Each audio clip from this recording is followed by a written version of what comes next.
We're going to continue with chapter 3. In our first lesson, we looked at what a function is and the difference between a relation and a function. Now we're shifting into a specific type of function, which is linear functions. So section 3.2, linear functions.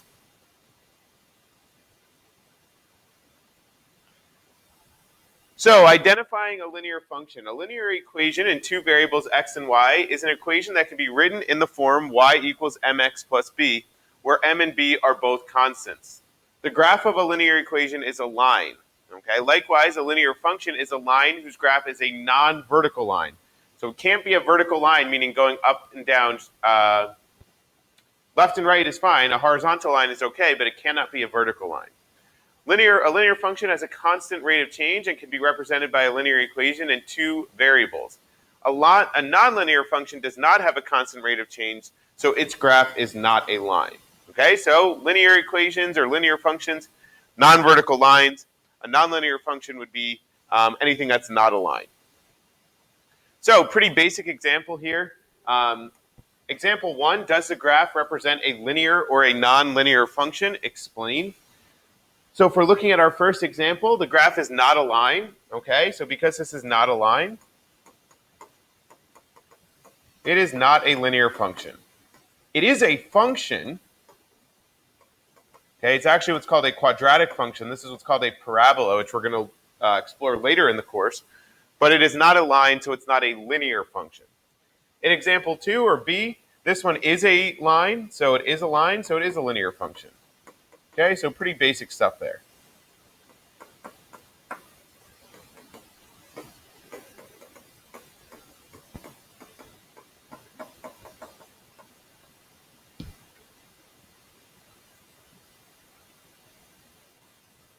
Let's look at example 2 now, where we're asked the same question, except now we're asked based on a table. We're saying, does the table represent a linear or a nonlinear function? So in order for something to represent a linear function, we have to have a constant rate of change. Well, what does that mean exactly? That means that the x's and y are going up or down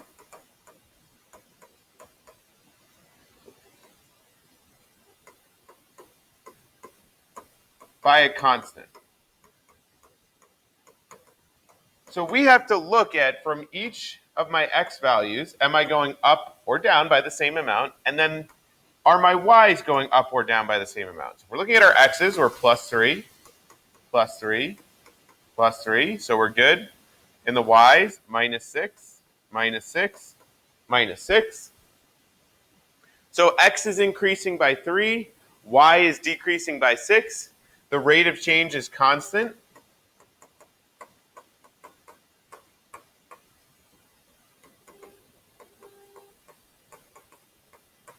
So this is a linear function.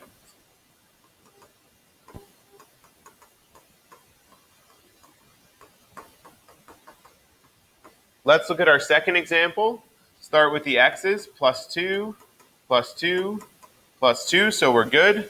Let's look at the y's. 2 to 9 is plus 7. 9 to 20 is plus 11. We've come up with an issue here. And 20 to 35 is plus 15.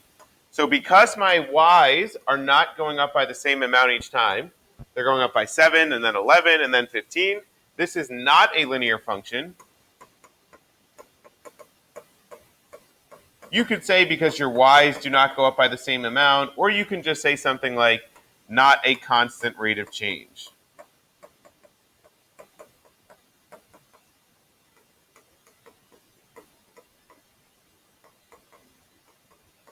Your y values are increasing by different amounts.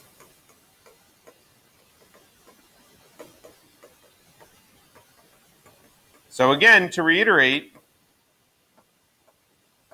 in order for it to be a linear function, your y values and your x values have to be going up by a constant the same amount each time.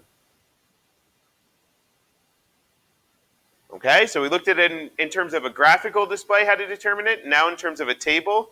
Now we're going to look at it in terms of an equation and determining if something is a linear function. So again, if we go back to our definition of a linear function, It has to be in the form y equals mx plus b. Okay? Now, if you look at number one could be a little bit tricky, okay? Because it just says y equals 3.8. So if we think about that, really that means it's the same thing as y equals 0x plus 3.8. So in this particular case, yes, this is a linear function, okay? Because we can rewrite it in the form y equals mx plus b. So yes. B is no. Why? Because my x is being raised to an exponent. And that's not allowed. That's no good. In C, I'm not sure yet, so I'm going to distribute. And I'm going to get y equals 6x minus 6. That works because that's in the form y equals mx plus b.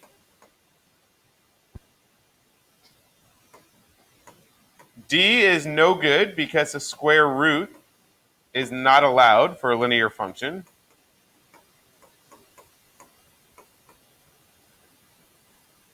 E is no good because I can't have x in the denominator.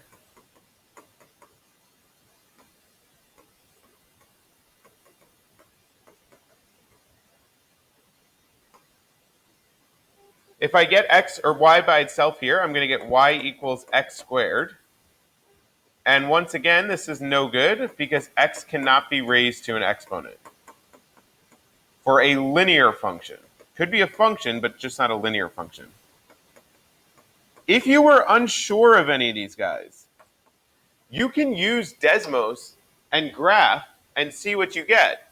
So if I was unsure about any of these, maybe I'm like, I'm not sure, is this one work or not? I can pull up Desmos and I can graph some of these. So maybe I wasn't sure about that second, or the second to last one, which is y equals 2 over x. So I'm going to go to Desmos. I'm going to do y equals 2 divided by x. And I'm going to see what the graph looks like. Oh, wow, this is not a line at all. So I know that that can't possibly be a linear function because linear functions have to be lines. Maybe I wasn't sure about a when it's just y equals 3.8. So I'm going to go on my Desmos. I'm going to graph y equals 3.8. Oh, it's just a horizontal line. Horizontal lines are okay, so I know that this one works. So use Desmos. It's a tool that you can certainly use. So notice when a linear equation is written in standard form you can see right here. Okay? X and y both have exponents of 1. X and y are not multiplied together. And x and y do not appear in denominators, exponents, or in radical signs. These are all ways in which things would not be linear functions. So here are some examples. These are all linear functions here. On the right-hand side, these are all not linear functions. X and y are multiplied together. X has an exponent other than 1. Y is in the denominator in that one. So those are all examples of things that are not linear functions.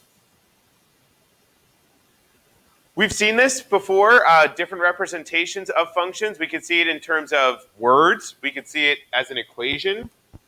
We can see it as a table. We could see it as a mapping diagram, or we could see it as a graph. So these are all the different types of representations of a function that you can see. We talked about domain in the last lesson, and we sort of hit upon the difference between a discrete domain and a continuous domain. So in a discrete domain, only certain numbers can be possible. So you want to think of discrete as something like a count. For example, if I was talking about the number of shoes you own, that would be something that would be a discrete domain. A continuous domain consists of all numbers in the interval. So maybe if I was talking about something that you could measure, okay, measurements are continuous domains, such as your height, where you can take on any value, say on like a ruler or the number line. That would be an example of a continuous domain. So let's look at an example, a real world example here that's asking us related to domain. So it says the linear function y equals 15.95x represents the cost y in dollars of X tickets for a museum, each customer can buy a maximum of 4 tickets.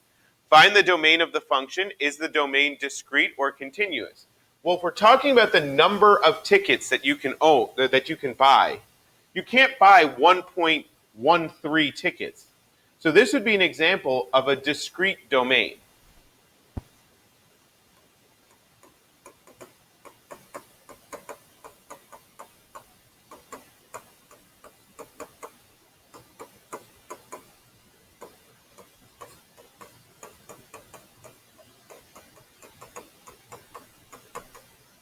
Okay, cannot take on any number on the number line, can only take on certain values. So what is our domain? Well, you can buy 0 tickets, 1, 2, 3, 4.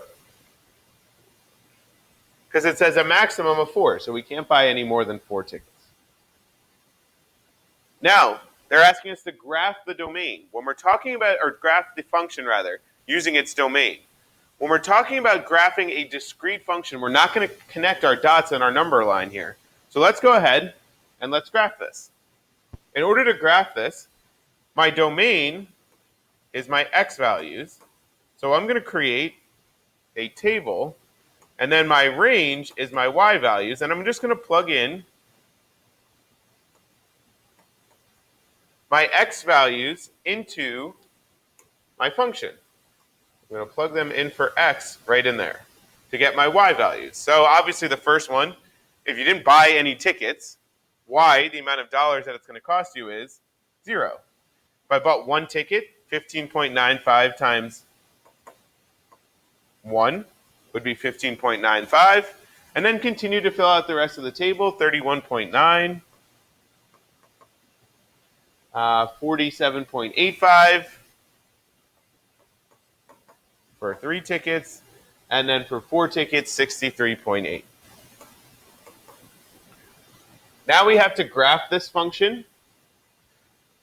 So we're going to create a table. Always label everything that you're talking about. On my y-axis is my cost in dollars. My x-axis is my number of tickets. So I can have 0, 1, 2, 3, or 4. And then on my y-axis, I'm going to count up by tens. 10, 20, 30, 40, 50. And now let's plot our points. So we've got a point at 0, 0.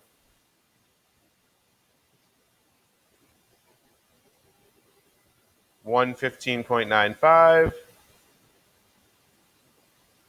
2 31.9, 3 47.85, and 4 63.8. Notice that this has made a straight line here, which it should.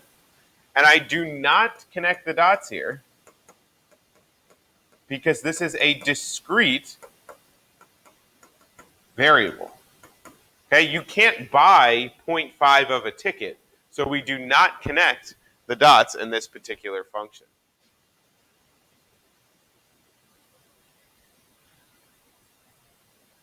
Another example that we'll do in class, and another example that we'll do in class that's related to continuous random variables. Okay? So just to recap today's lesson, what we're talking about linear equations and linear functions. Remember, a linear function is a line. So if we're looking at a graph, we just have to see, is it making a line? And it cannot be a vertical line.